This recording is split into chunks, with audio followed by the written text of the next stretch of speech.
Saudara Kepala Staf Kepresidenan Republik Indonesia Muldoko menilai penyerangan terhadap pemuka agama tidak berkaitan dengan pilkada serentak. Aktor di balik peristiwa ini dianggap hanya memanfaatkan situasi dan melakukan gaya lama yang juga dilakukan pada tahun 1997 lalu.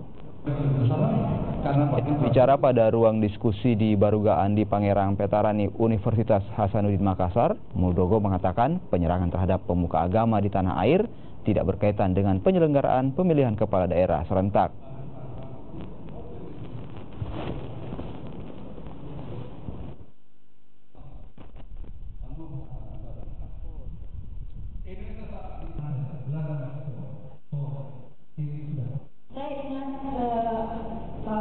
Dan berjas, tapi justru depan kita yang urusan kita semua, tepuk tangan dulu kita semua.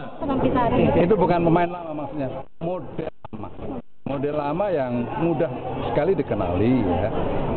Hanya yang perlu didalami adalah siapa yang bermain di belakang itu. Tapi modus operandi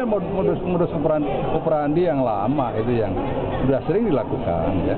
Baik pada tahun menjelang 97 maupun setelah itu. Jadi bagi kami sangat mudah untuk mengenali ya, tujuannya apa ya, terus apa itu manfaat yang dia inginkan ya, dan seterusnya. Sekarang ini ya kita aparat sedang mencari siapa sebenarnya di belakang, aktornya itu siapa. Ya.